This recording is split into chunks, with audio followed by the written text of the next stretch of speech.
Okay, welcome back again, everybody. The next session is going to be with Pam Forbus.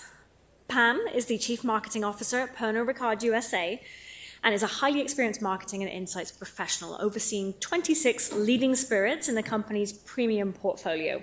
My personal favorite is Plymouth Gin, as I grew up right next to the gin distillery in Plymouth, England. So fun fact. In her up-and-coming talk, Building a Consumer-Centric Organization, Forbus is going to share her insights and key lessons learned from over 30 years of experience in the industry. Her talk will provide valuable insights into what worked, what failed, and why it is critical for organizations to prioritize consumer centricity if they want sustainable and profitable growth. I'm going to hand over to Pam. Thank you. So, unless you grew up in Europe, you probably never heard of Pernod Ricard. It's a French company, publicly held. It's actually the #2 wine and spirits company in the world, about $12 billion in revenue. Over 240 brands. We have about 60 in the US, but we only do marketing on about 30 of them. We're in 160 countries. 96, soon to be 97, we're building a distillery in Kentucky, production sites, and over 18,000 employees. So some of the big brands I'm sure you've seen. I hope you enjoy your Jameson bag. And Malfi Gin, this one over here is our Italian gin. It's just lovely. There's a little notebook in there from Malfi too in your bag. So I've been leading the marketing team. I call us ourselves growth leaders. Similar themes you heard all day today. About 200 people. We have a large headquarters team and a large field team. The alcohol business is very complicated with very specific state laws and a 3-tier system, and it just is a pretty complicated business. So I've been on a mission. Yes, this month is my 36th year in working in business. It's hard to believe. Thank you. I have been talking to a few about, at what point do I start to wind this down, but it's been a real fun ride. 17 years at PepsiCo, and a lot of my stories are going to be about PepsiCo. I think there's maybe some PepsiCo people in the room. And then 3 years at Disney on the movie side, and I've been 3 years at Pernod Ricard. So I'm on this mission to really share what it takes to be a consumer-centric organization. A lot of companies say they want to be, or they are, but they're really, if you really dig deep, they're really not a consumer-centric. And consumer centricity and building organizations and building a marketing function that can drive, really are truly consumer-centric, can do that sustainable, profitable growth. That's what Ravi actually said, those exact words in his opening. I was like, hey, that's on my slide. So that's our mission, to drive sustainable, profitable growth. And a marketing function, to me, is all about figuring out how to monetize human behavior. So if you really understand human behavior and human motivation, and you know how to monetize it, that's what marketing does. So I'm going to start with a bit of a story. James McCaskey, the former chief operating officer of Harley-Davidson, once said, "We don't sell motorcycles. We sell the ability for a 40-year-old accountant to drive down a small town and have people be afraid of him." This is consumer centricity, and it answers a really fundamental question that we all need to know. What business are we really in?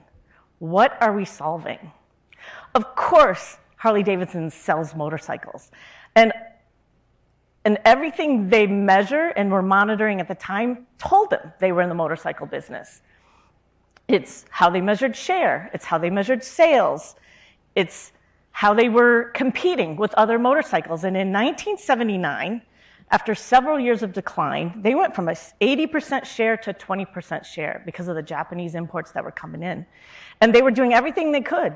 We're quality, American made, gas mileage, competing in all the same attributes that they were trying to compete with in the motorcycle business.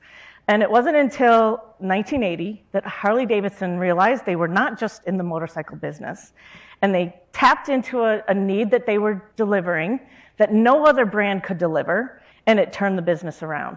And we'll talk about what that is. But it is important to measure against those traditional metrics. It's how we measure shareholder value. It's how we compare. It's how the analysts compare industry to industry and brand to brand. and it's those tangible, easy things to measure. But if you run your business on these things that we measure, you miss the most important thing, the engine that drives the whole thing, which is consumer demand. Consumer demand is the actual choice drivers of why consumers buy what they buy. And if you don't understand why consumers are buying what they're buying, you really don't understand what you're truly selling, you don't understand who you're competing with, and you're going to have massive blind spots on what's happening with your brand. The what we sell are products. And that's a very big supply orientation. And if you think about it, we have honed supply chain management. You can get certified, 3 different types of certification in supply chain management. Everyone knows it. Every company's adopted it. Every business it understands it and drives it. But why consumers buy, I would call the demand side thinking, is all about human needs. And we don't really have a demand science practice. And we don't really have certifications in demand science. But it is the engine that grows the business. And some would say that's marketing's job. That is correct. But it is a total company sport, which I'll share in a minute.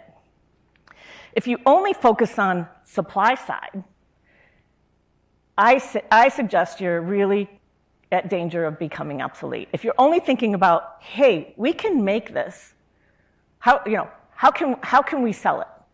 And I've seen that time and time again. Everything from, hey, Walmart's got an opportunity in this shelf set. What can we make? Well, that's not necessarily consumer-centric, right? And I'm not suggesting that we don't consider supply. It's about what do consumers want, delivering it when, where, how they want it. And those are the winners. So let's do a little experiment here. I don't know if you've ever been in a meeting like this where you're a bit tired, maybe sleepy, zoning out, losing energy. You just feel the energy leaching, getting a little headache. What are you going to think about helping you with that situation? Coffee comes to mind. But there are other things you could do. Clearly, you could take a walk, chew some gum, maybe even drink an energy drink. But if you're a coffee maker and you're thinking in these industrial terms, how are you talking about your brand? You're probably talking about bean quality, or where that beans were grown, or ground versus instant, or how it was processed, or how it's packaged. And you're going to miss sort of the broader point that you're competing for energy. And what will happen is you'll see dollars growth start to slow, volume start to slow, profits get squeezed. The whole category might be declining. And you're thinking, oh, the categories are irrelevant. But what you're not seeing is this leaching of occasions to other things that are solving those needs much better than your brand is.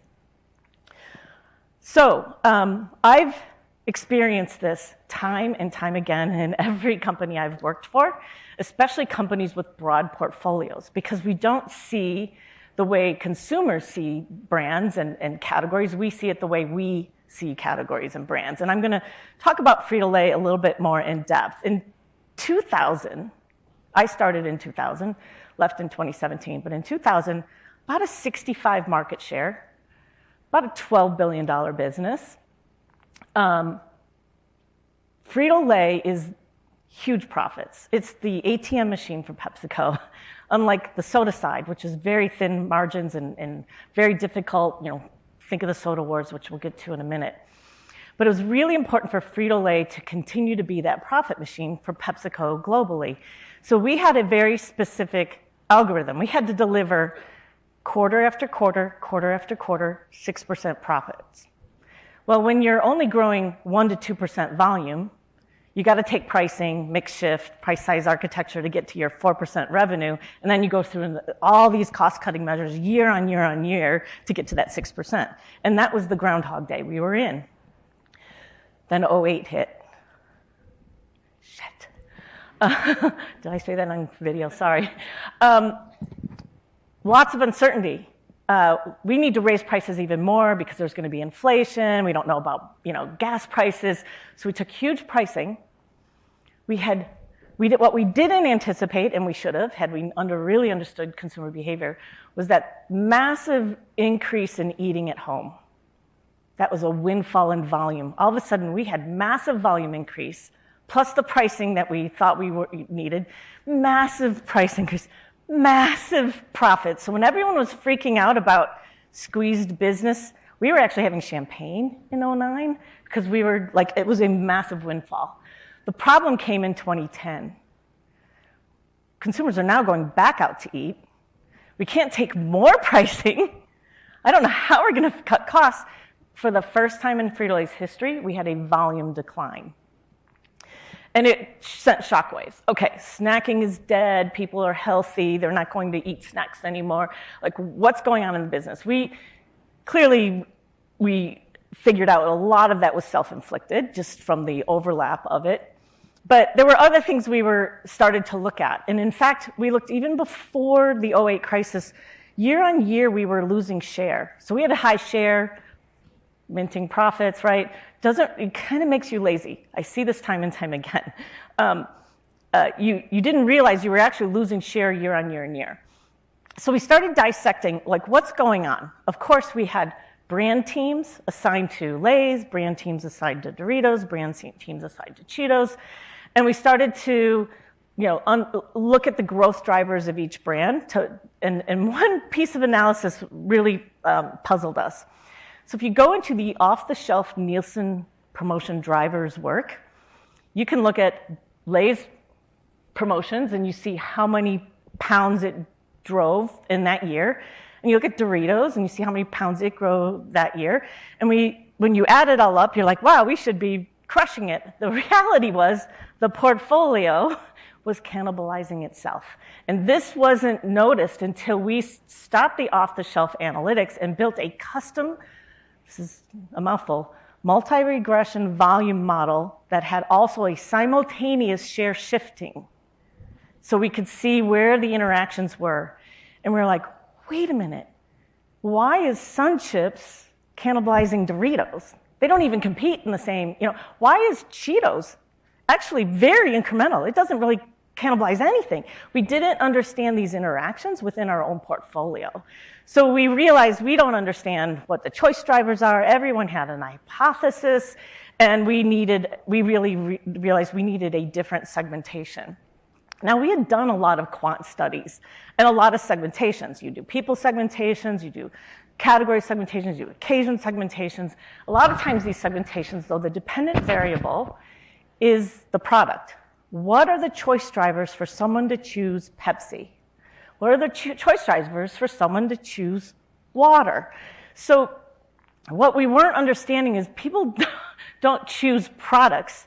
They choose solutions to satisfy needs. We all learned this in school. It sounds very obvious, but actually it's not how most companies think. So we did a large quant survey to understand the choice drivers and demand pools where the dependent variable was need clusters. What are the needs that cluster, that create a demand pool, and what are consumers using to satisfy those needs? And when you do that, you really understand how consumers think, not how industry thinks. We were thinking about potato chips, tortilla chips, corn chips.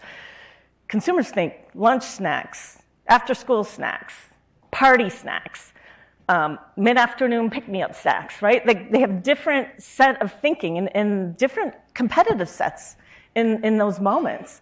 So we started to understand what are the demand pools and how do this is illustrative. We figured out the demand pools, we sized them. Based on various attributes, we actually started to project which ones might grow, which ones might decline, which had tailwinds and headwinds.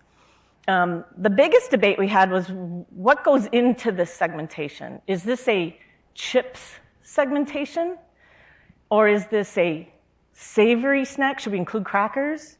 Or wait, should we include cookies and candy? Should we include leftover pizza? Like what should be in this category definition? That was the biggest debate.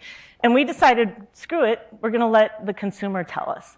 So anything that was eaten between meals, we considered a snack. Anything that was eaten with a meal that was considered a snack food, we included. And in fact, consumers were eating 2.5 snacks a day.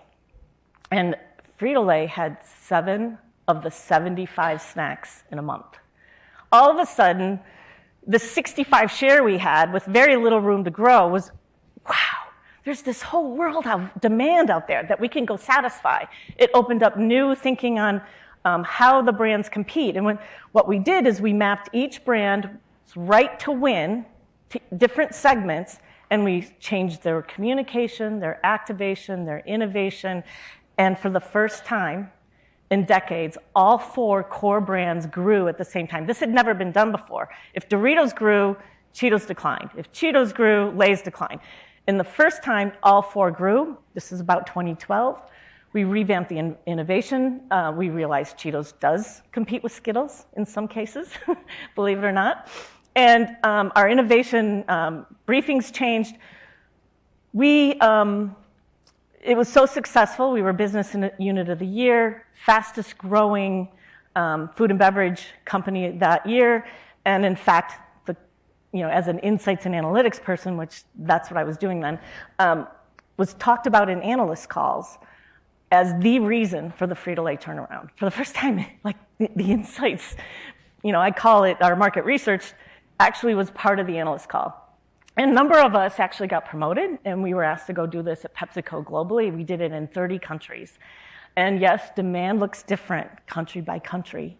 And in fact, because we're a US company, we were exporting a lot of paradigms across the world, and it wasn't working in other countries. We couldn't understand why. Well, now we knew why. Juice typically is drank before noon in the US. It's drank all day long in Russia. Little things like that, and they serve different needs, right? So the competitive sets are different, the demands are different. A lot of the needs are similar. There are some unique needs, and in fact, I found it really interesting that eating is such a social construct that Brazil looked a lot more like Turkey and China looked a lot more like Russia because of their social eating habits and how their demands. So that's a little side story. I digress. But once you have these demand spaces, you can really start to see within your demand moment, if you're not meeting the needs, and you're getting a lot of consumption, you actually have what's called vulnerable demand. And as soon as another category or an innovation or a new product launch meets those needs better, that vulnerable demand is going to be gone. And I have a couple examples for that. You can also look across a category, chips. Where can chips solve more needs across this demand space? And so it helped us find what we call growth terrains. You can even find unmet needs or undermet, no, nothing's unmet in the US, right? Undermet needs across the entire map to find platform opportunities. And in the alcohol business, one of the big things we learned, and this should be very relatable to you, the food and beverage business in CPG since the 50s and 60s have been all about convenience. You used to make a cake from scratch, now you just open a box, stir and go. The booze business is not very convenient, and we all learned that in COVID. It's not that easy to make those great cocktails. It's really confusing. There's nothing real easy and off the shelf, and there's a reason why ready-to-drink seltzers and ready-to-drink spirit cocktails and ready-to-serve cocktails in bar quality are actually the fastest-growing segment in alcohol, and you'll see more and more of those launches as time goes on. That the whole industry is going to get much more convenient for consumers. So the ability to identify vulnerable demand and white space is a true competitive advantage. So let's turn to CSDs for a minute. Not sure if you knew this, but the invention of Coca-Cola was inspired by a French wine called Vin Marin. I don't know how to roll my R's very well, but it was basically wine and cocoa leaves. A pharmacist here in the US decided to replace the wine with soda or carbonated water and a little bit of flavor and some extra caffeine from the cola nut and called it Coca-Cola. Carbonated soft drinks at the time were marketed as a brain tonic in pharmacies, right? And even PepsiCo here relieves exhaustion. So you might even say it was the original energy drink at the time. But you can imagine, over 100 years, from 86 to 1996, over 100 years, this category had been innovating on refreshment. They pivoted to really own refreshment from about the 1960s. And you can imagine no stone was unturned to figure out how to do a better refreshment, a refreshment, different flavors, a refreshment with less calories. Pepsi Next was half diet, half regular. Everything was tried. And eventually, this need for refreshment actually showed up. I find this ad funny. The pause that refreshes. But it wasn't unusual to see professional athletes, I know this looks really weird, drinking Coca-Cola on the side of the sidelines here. This is McEnroe at the US Open. He's got water, but he's also got several Coca-Colas here. Because something else he needed, right? He was replenishing his water that he was losing from sweating, but he also needed a little boost. And what was happening that couldn't be seen is that there was this massive need for energy. And Mountain Dew was probably the best to do it. It had a little more caffeine, but it was really more about refreshment. It over-indexed on refreshment and enjoyment, and it under-indexed on some of those hard energy needs. Do you know what this is?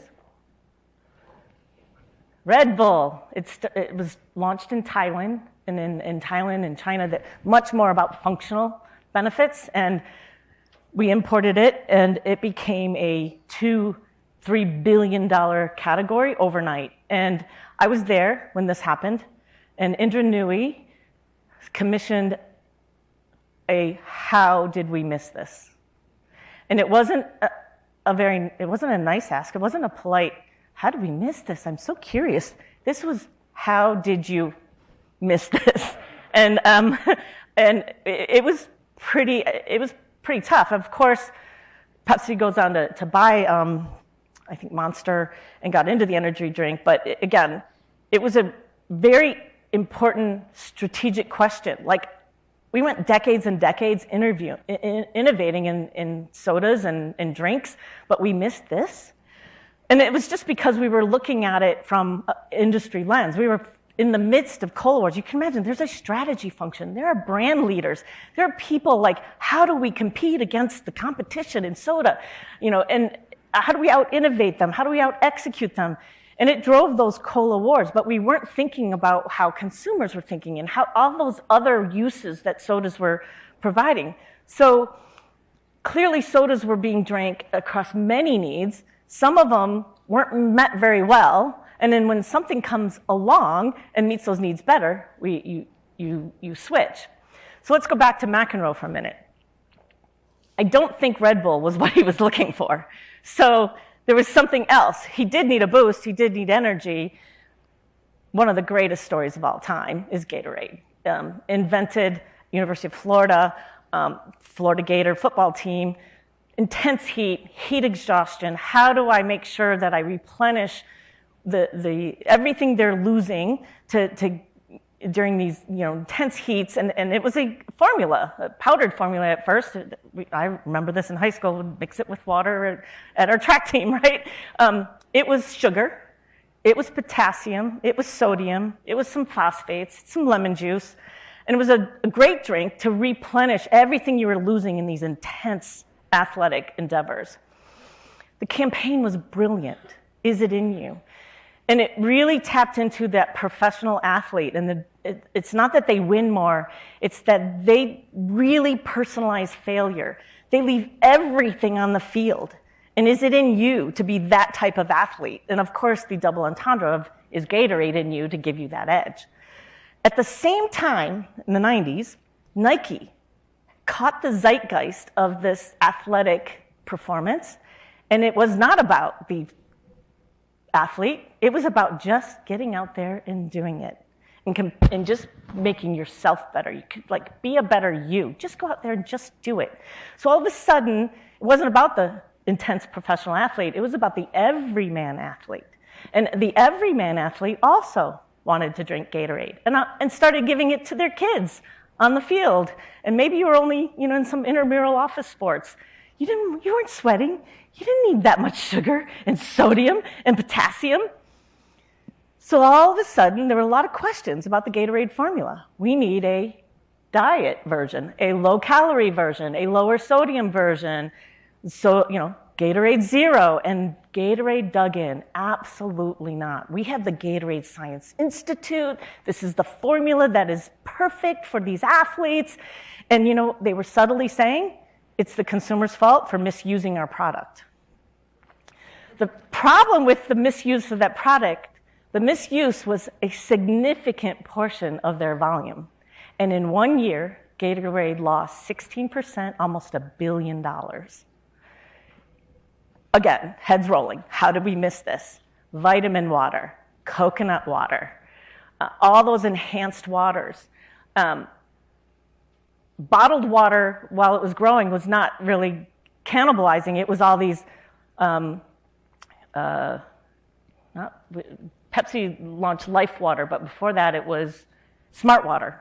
Smart Water, consumers wanted to be seen as healthy and wellness, and they didn't want all the calories as they got smarter. So all of this whole non-carb beverage leached occasions from Gatorade. They had such vulnerable demand, and it was very easy to see once you did the demand space, the need for a true Gatorade type product is pretty small demand pool.